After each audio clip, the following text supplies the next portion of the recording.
My work focuses on the connection of both, thinking about our community life being part of the environment, where architecture grows from the natural local conditions and traditions.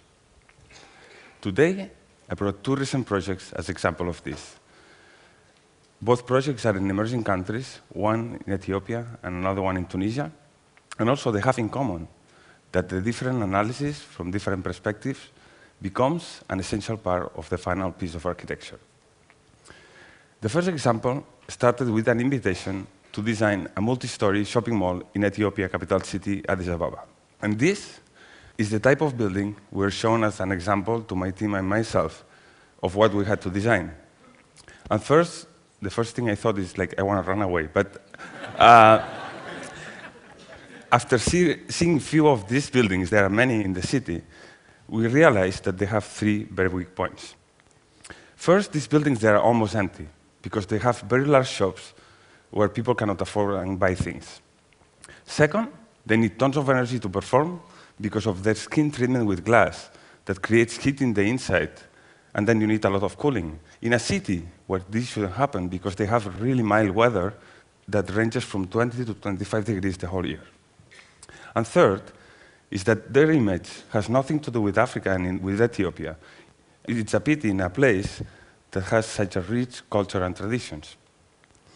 Also, during our first visit to Ethiopia, I was really captivated by the old Mercato, that is this open-air structure where thousands of people, they go and buy things every day to small vendors.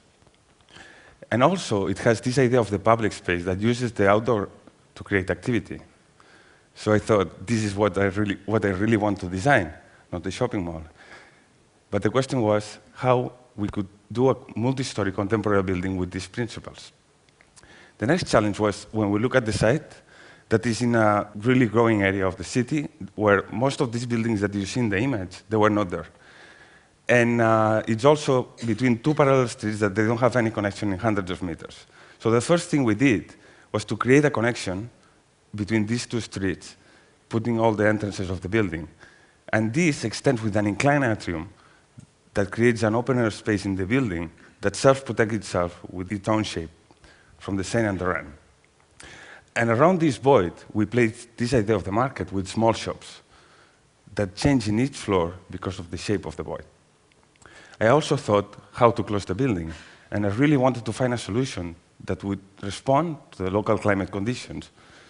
And I started thinking about a textile, like a shell made of concrete, with perforations that would let the air in, and also the light, but in a filtered way. And then inspiration came from these beautiful patterns of the Ethiopian women dresses, that they have fractal geometry properties, and this helped me to shape the whole facade.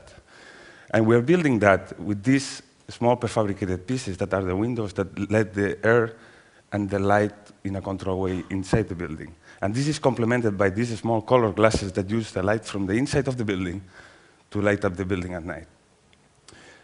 With these ideas, it was not easy first to convince the developers, because they were like, this is not a shopping mall, we didn't ask for that. But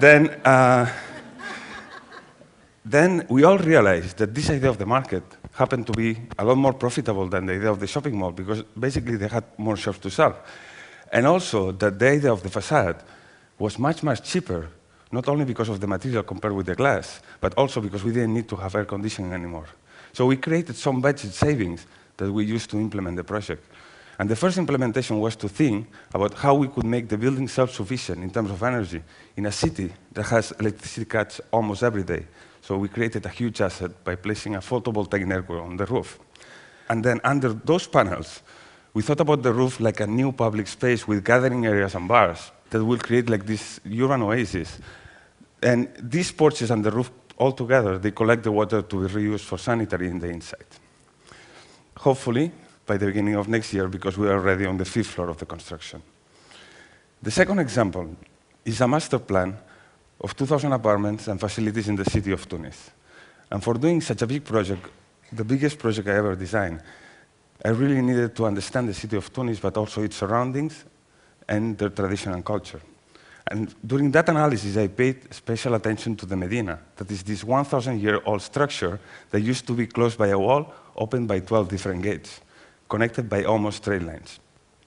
When I went to the site, the first design operation we did was to extend the existing street, creating 12 initial blocks, similar in size and characteristics to the ones we have in Barcelona and other cities in Europe, with these corrias. On top of that, we selected the strategic points, reminding this idea of the gates and connecting them by straight lines, and this modified this initial pattern. And the last operation was to think about the small cell of the project, like the apartment, as an essential part of the master plan. And for that, I thought, what would be the best orientation in the Mediterranean climate for an apartment? And it's the north-south, because it creates a thermal difference between both sides of the house, and then a natural ventilation. So we overlap a pattern that makes that most of the apartments are perfectly oriented on that direction. And this is the result. That is almost like a combination of the European block and the Arab city. It has these blocks with corrias, and then on the ground floor, you have all these connections for the pedestrians. And also it responds to the local regulations that establish a higher density on the upper levels and a lower density on the ground floor. And it also reinforces this idea of the gates. The volume has this escalating shape that shades itself with 3 different types of apartments, and also lets the light go on the ground floor in a very dense neighborhood. And on the corridors, there are the different facilities, such as gym and a kindergarten, enclosed by a series of commercials that bring activity to the ground floor. The roof, which is my favorite space of the project, is almost like giving back to the community the space taken by the construction. And it's where all the neighbors, they can go up and socialize and do activities such having like a 2-kilometer run in the morning, jumping from one building to another. These 2 examples, they have a common approach into the design process. And also, they are in emerging countries where you can see the cities literally growing. In these cities, the impact of architecture in people's life of today and tomorrow changes the local communities and economies at the same speed as the buildings grow. For this reason, I see even more important to look at architecture, finding simple but affordable solutions that enhance the relationship between the community and the environment, and that aim to connect nature and people. Thank you very much.